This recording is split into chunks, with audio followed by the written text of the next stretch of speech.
नमस्कार दोस्तों, कैसे हैं आप सब। स्वागत है आप सभी का आपके अपने YouTube चैनल पर। दोस्तों, ऐसा क्या हुआ जब अपने नाग की हत्या का बदला लेने के लिए एक इच्छाधारी नागिन ने करी सारी हदें पार। ये घटना जानकर आपके भी रोंगटे खड़े हो जाएंगे।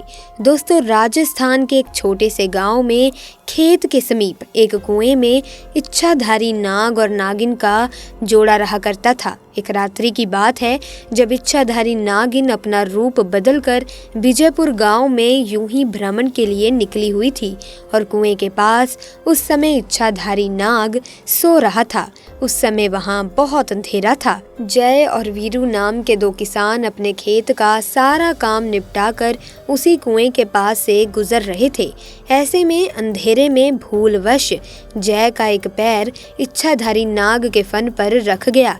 इसके बाद जैसे ही इच्छाधारी सांप ने जय को काटना चाहा, पीछे से वीरू ने ये देख लिया और अपनी कुल्हाड़ी से उसने उस इच्छाधारी नाग की हत्या कर दी। जब दोनों को पता चला कि ये कोई साधारण नाग नहीं, ये तो इच्छाधारी नाग है, तो उन्होंने उसे उठाकर पास में स्थित कुएं में फेंक दिया और वहां से डर के मारे भाग निकले।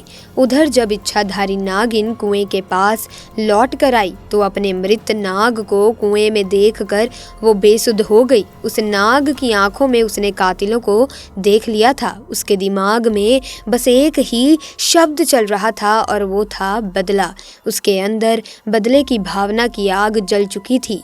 उसने उसी समय प्रण लिया कि जिसने भी मेरे नाग की हत्या की है, मैं उन दोनों इंसानों को इसी कुएं के अंदर मारूंगी। ऐसे में उसने बहुत सालों तक उसी कुएं में रहकर अपने नाग के कातिलों का इंतजार किया, परंतु जय और वीरू ने उस घटना के बाद से उस स्थान से निकलना ही बंद कर दिया। परंतु इच्छाधारी नागिन अपने नाग की हत्या का बदला लेने के लिए बहुत ही ज्यादा तड़प रही थी।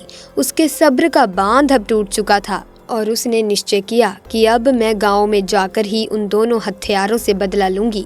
उसने बहुत ही सुंदर कन्या का भेष धारण किया और विजयपुर गांव में पहुंची। पूरे गांव में उसने नाग की आंखों में देखे कातिलों को ढूंढना चाहा, पर वो कहीं नहीं मिले। परंतु रात्रि के समय जय और वीरू पुनः खेत से काम करके वापस लौट रहे थे। तभी उनकी नजर इच्छाधारी नागिन पर पड़ गई। उस समय उसने बहुत ही सुंदर कन्या का रूप धारण कर रखा था और वो अपनी सुंदरता से जय और वीरू को लुभाने लगी। वो दोनों उसकी सुंदरता पर मोहित हो चुके थे। ऐसे में उस लड़की ने कहा कि आओ, मैं तुम्हें स्वर्ग की सैर कराती हूँ। वो दोनों बेसुध हो गए और उसके पीछे पीछे जाने लगे। उस लड़की की सुंदरता में वो दोनों इतने मोहित हो चुके थे कि उन्हें समझ ही नहीं आ रहा था कि वो दोनों उसी स्थान पर जा रहे हैं जहाँ पर उन दोनों ने नाग की हत्या की थी। अब वो इच्छाधारी नाग इन दोनों को लेकर उसी कुएं के पास आ गई और अपना भयंकर और विशाल रूप उन दोनों को दिखाया, जिसे देखकर दोनों के पसीने छूट गए और डर के मारे कांपने लगे। इच्छाधारी नागिन ने उन्हें अपना पक्ष रखने का मौका भी नहीं दिया कि भूलवश जाने अनजाने में उनसे नाग की हत्या हुई है, और नागिन ने उन्हें डस डस कर दोनों को मार कर अपने नाग का बदला लिया और अपने प्रण के अनुसार दोनों के शव को उसने उसी कुएं में फेंक दिया जिस कुएं में उन्होंने उसके नाग को मारकर फेंका था, और वो पुनः उस कुएं के आसपास ही रहने लगी। दोस्तों, आप भी इस बात का विशेष ध्यान रखिएगा कि किसी भी प्रकार से आप जाने अनजाने में किसी भी नाग नागिन को चोट ना पहुंचाए, क्योंकि हमारी एक गलती हमारे ऊपर बहुत भारी पड़ सकती है, हमारी जान तक जा सकती है। नाग हो या नागिन, ये सब महादेव के गहने हैं। हमारा कार्य है कि हम महादेव की भक्ति करते हैं, उन्हीं के साथ ही हमें इनकी पूजा अर्चना करनी चाहिए, ना कि इन्हें चोट पहुंचानी चाहिए। साथ ही दोस्तों, इस घटना को लेकर आपकी क्या राय है, हमें कमेंट्स में ज़रूर बताएं और महादेव के भक्त कमेंट बॉक्स में पूरी श्रद्धा से, पूरे मन से ज़रूर लिखें हर हर महादेव, ताकि भगवान शिव की कृपा आप पर और आपके परिवार पर सदैव बनी रहे।